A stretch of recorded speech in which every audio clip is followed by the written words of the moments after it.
I am Remy. I'm a 28-year-old civil servant. I work at the Labor Standards Supervision Office. Every day, I receive various consultations and visit different companies for investigations, leading to busy days. It's a physically and mentally demanding job, but I find fulfillment in it. However, about a year ago, during an investigation at a certain company, I got involved in an unbelievable incident. This event was triggered by a consultation from a female temp worker at that company. What I'm about to share is a real-life nightmare that happened to me. The person who came for consultation was a female temp worker in her early 30s. She seemed deeply troubled. Her complexion was pale, and she appeared extremely fatigued. Tearfully, she explained that she was being mistreated at her temp assignment company. Upon further discussion, it became clear that the 50-something manager, who was her workplace superior, had a tyrannical personality. He engaged in insidious harassment against employees he disliked, particularly targeting non-regular workers like temps and part-timers. His verbal abuse was routine, and he treated these employees as if they weren't even human. He'd say things like, "Temps are like livestock," or "they're just brainless bottom feeders," and would assign tasks beyond their contract obligations, even forcing overtime. Oddly enough, despite being the one who exploited others, the manager himself was often absent. He'd casually announce in the morning that he was going out for field work and then disappear until evening, leaving everyone waiting. Witnesses reported seeing him napping in his car or engaging in leisure activities during work hours. When he finally returned to the office, he'd instructed subordinates to work overtime while he left promptly at regular hours. What's more, despite holding the position of manager, he was remarkably incompetent. He frequently made mistakes, yet never acknowledged them. Instead, he blamed his subordinates for his errors, maintaining a nonchalant demeanor. Many employees had left the company due to their inability to tolerate this abusive boss. New graduates barely lasted a year, and temp workers quit almost immediately. The workplace perpetually suffered from understaffing. Upon hearing her story, I wondered why no one had reported such an egregious boss to the company's higher-ups before quitting. If he were merely subtly harassing people behind the scenes, that would be one thing, but his behavior was blatant workplace bullying. Despite this, he remained in his managerial position without any consequences, which baffled me. According to the female temp worker, the manager would threaten departing employees. "If you dare report me to the CEO or the temp agency, I'll spread nasty rumors about you among all the industry peers I know." Indeed, when faced with such threats, even innocent employees who haven't done anything wrong might become fearful. The cunning manager is capable of anything against those who oppose him. He could spread baseless rumors, ensuring they never find employment again. That's why the manager's misdeeds remain hidden indefinitely. Everyone suffers in silence. I've reached my limit too. The woman tearfully confided. A few days after receiving this consultation, I visited the temp workers' company. This time, it was an unannounced inspection, what we call a surprise investigation. Given the nature of the complaint, which hinted at illegal long working hours and overtime, I was curious about the manager himself. Soon, I would personally witness just how wicked he truly was. Upon arriving at the company, I was surprised. Expecting a gloomy workplace due to the terrible boss, I found the opposite. The building was new, the office had a bright atmosphere, and there was even a spacious employee cafeteria. After admiring the workplace, I headed to the reception desk to introduce myself as a labor standards inspector. The receptionist promptly called the HR department, But unfortunately, the responsible person was busy with other visitors. So, I waited near the cafeteria menu, hoping the HR representative would arrive soon. After a few minutes, a middle-aged man approached me. Initially, I thought he might be from HR, but he seemed more interested in entering the cafeteria. I stepped aside to avoid blocking his way, but then he unexpectedly stopped right in front of me. His gaze scrutinized my face, and he asked, Who are you? Haven't seen your face before. Are you a new temp worker? I reached for my business card to introduce myself, but before I could, he blurted out, It's quite audacious for a temp like you to use the employee cafeteria. It dawned on me. I was still in my 20s, and my appearance could easily be mistaken for that of a temp worker. But then, I realized something crucial. The fact that he openly looked down on temp workers likely meant that this man was indeed the problematic manager. Curious, I glanced at the ID badge hanging from his neck, and as expected, it confirmed my suspicions. He was the very same manager the woman had complained about.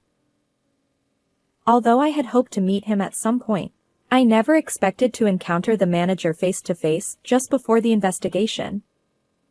It caught me off guard. However, since this was a rare opportunity, I decided to ask the manager directly, Does this company have a rule prohibiting temp workers from using the employee cafeteria? The manager's mood seemed to sour, and he retorted, What? What nonsense is this? His sharp gaze bore into me as he continued, There's no such rule. Those lowly temps have no right to dirty our employee cafeteria. Then, unexpectedly, he snatched a bowl of soup from an employee who was dining near the cafeteria entrance and hurled it at me. I was so startled that I couldn't react, just stood there dumbfounded. Thankfully, other employees and cafeteria staff rushed over, offering towels to clean up the mess. By then, my suit was soaked from head to sleeve with soup. I couldn't believe he'd thrown soup at me out of nowhere. Trembling with shock and anger, I wiped my wet face and clothes with the towel. The manager smirked and said, This is what happens when a temp worker gets too cheeky. His words ignited my fury. Regardless of the misunderstanding, mistreating temp workers who shared the same workplace was unacceptable. I thought to myself, Enough is enough.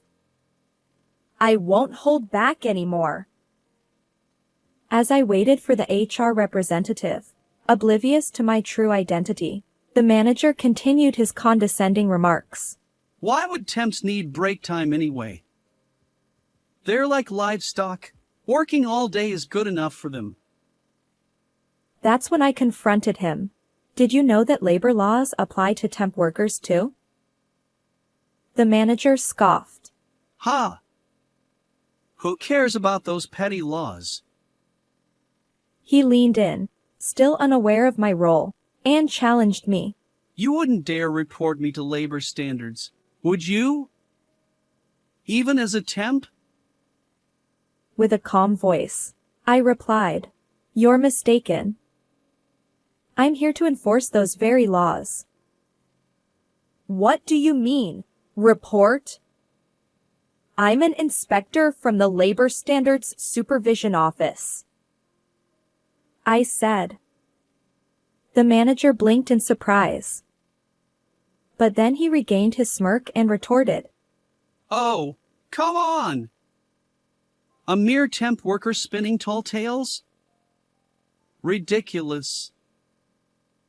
I held my ground. No, I'm not a temp. I'm a labor standards inspector. I thrust my business card in front of his face.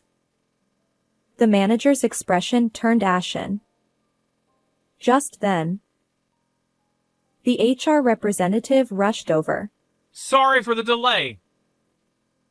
The manager stammered, seemingly at a loss for words. I left with a simple statement. I'll be reporting everything that happened. Guided by the HR staff, I finally entered the conference room and began my investigation. Reviewing time cards and payroll records, interviewing employees, I uncovered the truth. This company indeed forced illegal overtime on its workers, and the culprit was none other than the infamous manager. He'd accuse employees. Missing deadlines is your incompetence. And he'd make them work beyond regular hours. Some brave souls asked. Do we get overtime pay? But the manager dismissed them. This isn't overtime. It's your incompetence. Then he'd leave promptly, avoiding any paper trail. Apparently, he sometimes made them work until late into the night. No overtime pay, just unpaid service hours. And the temp workers suffered, denied proper breaks, burdened with extra tasks beyond their job descriptions. Even the employee cafeteria, meant for everyone, became off limits due to the manager's harassment. So, they ate at their desks, interrupted by the manager's relentless demands. Of course, the temps grumbled about the manager's behavior, but he'd threaten. Cross me, and I'll terminate your contract. Most quit voluntarily, unable to bear it. And the most absurd part? The company's top executive, the president, was blissfully unaware. The news that someone from the Labor Standards Supervision Office was coming must have caused quite a stir. The president joined the meeting midway, allowing me to hear the conversation directly. The president had entrusted the fieldwork to the manager, believing in his competence. Perhaps the manager excelled at ingratiating himself with superiors. Shockingly, the manager had even discussed a promotion. Although that's certainly off the table now due to recent events, he had exploited the president's trust to mistreat employees for a long time. How many people had suffered due to the manager's actions? It's hard to fathom. But today marks the end of his unchecked behavior. I made it clear that we must thoroughly rectify the illegal practices. After concluding the day's investigation, I informed the coordinator that I'd be in touch later. Over the years, I've encountered various companies, but few bosses have been as despicable as this manager. With a sigh, I headed toward the company entrance. However, just as I approached the automatic doors, something unexpected happened.